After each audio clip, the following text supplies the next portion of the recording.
Bonjour, je vais vous parler sur cette chaîne de la CNV. Alors qu'est-ce que la CNV? La communication non violente.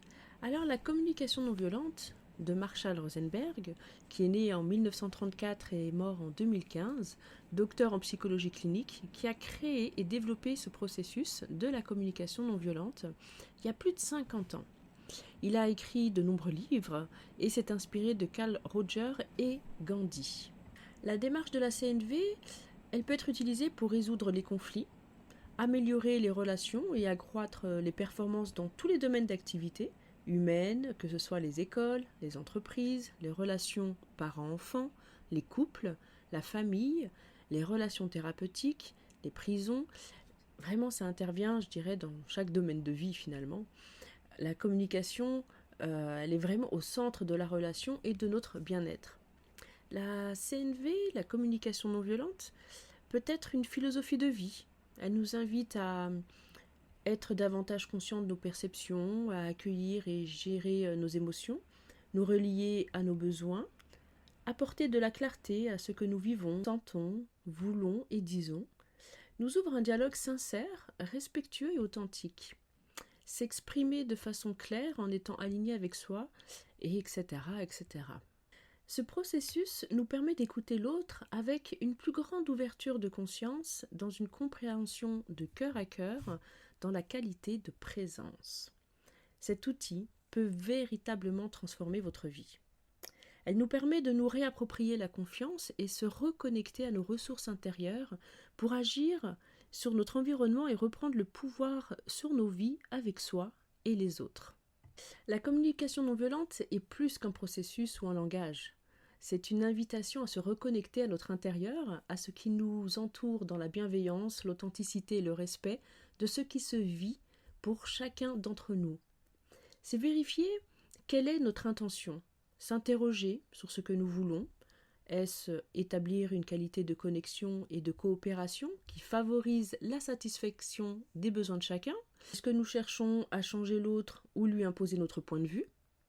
Est-ce le faire culpabiliser, etc., etc. C'est une invitation à rester connecté au moment présent et de porter notre attention sur ce qui se vit et pouvoir donner plus de chances de déjouer les pièges de la communication courante, les jugements, les interprétations, les généralisations, les étiquettes, les reproches, les comparaisons, et ainsi de suite. Pour cela, je vous propose les 4 étapes du processus de CNV que nous utilisons pour nous relier à nous-mêmes, nous exprimer et accueillir les autres. Alors ce processus, il s'appelle OSBD. Alors c'est un outil simple, pratique et concret qui nous amène à améliorer vraiment progressivement nos relations avec nous-mêmes et les autres.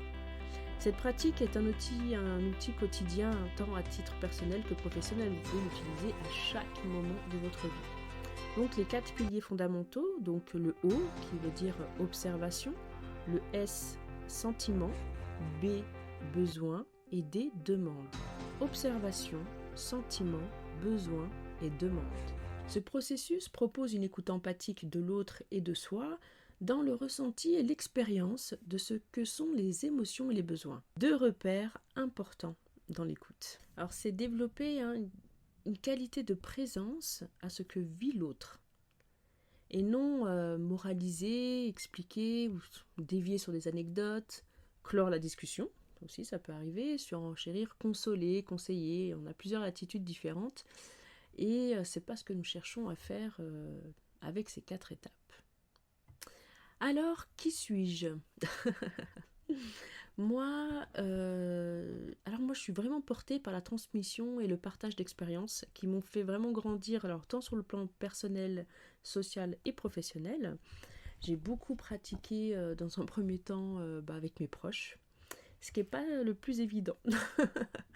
Et pour moi, le but de la CNV, pour moi et de ce que j'ai appris, je ne l'ai pas inventé, c'est pas d'obtenir ce que nous voulons, mais c'est de favoriser une qualité de relation qui va permettre de répondre aux besoins de chacun, alors en étant motivé par l'élan du cœur, dans la bienveillance, une écoute empathique et une présence d'écoute active. Donc ça a vraiment été les choses qui ont été importantes pour moi, et ce qui a vraiment été déclencheur, c'est de favoriser la qualité des relations quoi, avec mon entourage, les gens que je peux rencontrer, et d'être beaucoup plus attentive et d'être beaucoup plus à l'écoute. Et ça a vraiment amélioré au fil du temps et d'intégration de ce processus mes relations quotidiennes. Je suis certifiée praticienne PNL niveau 3, sophrologue. Je suis également professeure de Lujong, c'est un yoga tibétain. Et depuis 3 ans, je fais partie d'un groupe de paroles CNV suite à mon premier stage de formation des modules de base, et je me dirige vers une certification pour devenir praticienne en accompagnement CNV. Voilà pour mon parcours et pour vous en dire un peu plus sur moi, et vous en découvrirez certainement un peu plus au fil des vidéos. Si vous avez à cœur et que vous en avez l'élan, vous pouvez mettre un j'aime sur la vidéo, laisser des commentaires. Ça sera avec plaisir d'échanger avec vous, et je vous dis à bientôt pour la suite.